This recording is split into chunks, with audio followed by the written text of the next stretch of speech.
All right, we're going to do some seed savings. So the first thing you want to do is you want to look at your tomatoes and see how they did, the ones you selected. This one's got just a couple spots on it, but that's because we let it vine ripen so much.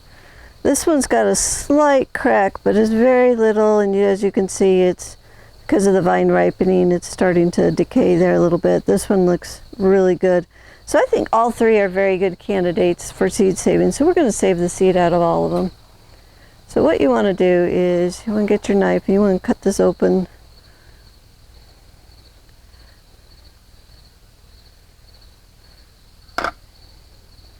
And if you look right here, you can see the little pocket of seeds. You're just going to run your finger through there and get the gel and the seeds out both. And there'll be another pocket on this side too. So you lift that little center piece up. And there's your seeds. You run that out into the bowl. And then this part is edible, so that we'll eat that at lunch because it's not going to hold because I cut it open. And they're very ripe. So you can do that again. We can also cut this one more time if we want to. And there's some more seeds right there. So you want a good sampling of seeds. And then when we get all done, we'll test the seeds to make sure that we got viable seeds. But coming from 3 different tomatoes, that'll help that. Okay. So there's one. Here's the second one. I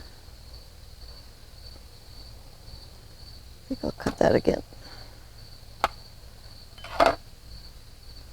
Yeah, there's some seeds. Yeah, just run your finger there and just squeeze that out. Okay. All right, so we got all the tomatoes are cut. There's, probably hundreds of seeds in there. So the next thing we want to do is just add a little bit of water to this. You can stir that up a little bit. And then we're just going to set this in the kitchen for the next 3 or 4 days until this grows kind of a scum over the top. And what that scum is doing is it's helping to eat all that gelatinous ooze that's around the tomato seeds. So we'll catch this in a few days and we'll show you the next steps. Okay, everybody, it's been about 60 hours since we've put the tomato seeds and a little bit of water in this bowl. It's been in a room that's been between like 70 and 80 degrees because it's early fall here. And so what we're going to do now is it's time for us to process the tomatoes, because if we leave them in the water too long, they're going to go ahead and germinate. And so what we look for is this layer of mold or fungus to grow over the top of the tomato seeds and the gelatinous ooze and everything that's in the bowl. And what this does is that breaks down the gel sac that's around the tomatoes so that the tomatoes can grow. And the reason that the tomatoes have the gel sac is that they live inside of a very wet tomato, and if they didn't have the gel sac to prevent them from germinating, they would just germinate inside the tomato that you're trying to eat. So this is Mother Nature's way of getting the tomato to be able to hold its seeds until the actual tomato would like hit the ground and rot or something like that. Hello, Amy Kitty, are you going to help?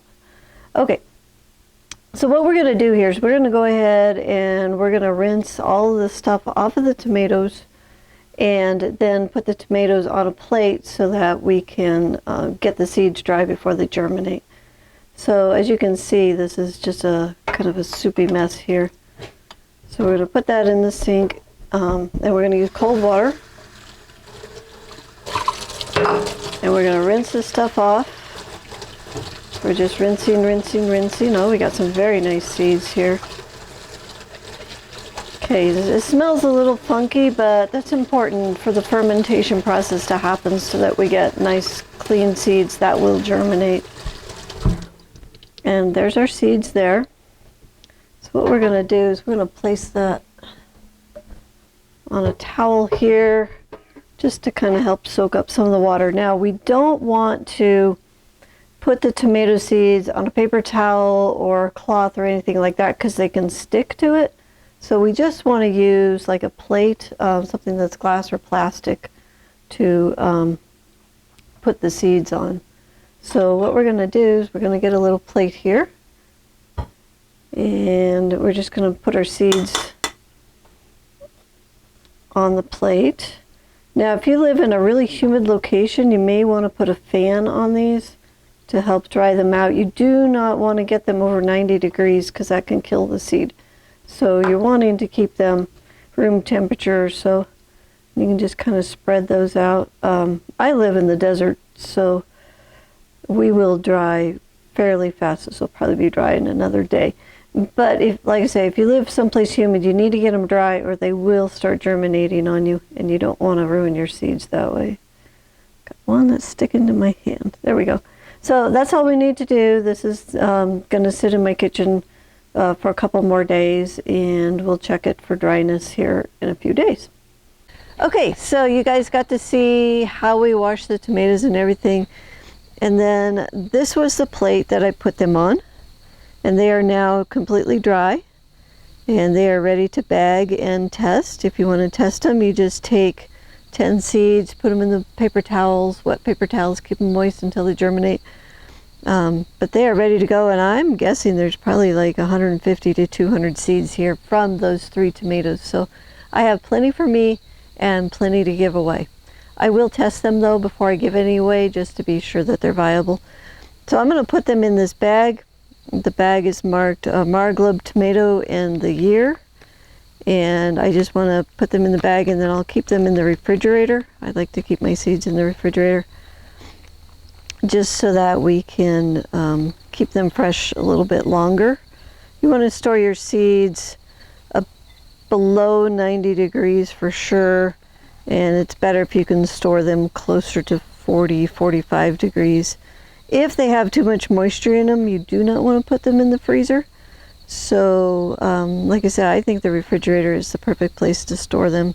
And you want to store them in an airtight container, plastic bag, and then you can put it in a canning jar or something like that. So you just put all those in there. I got 3 to go here, 1 to go.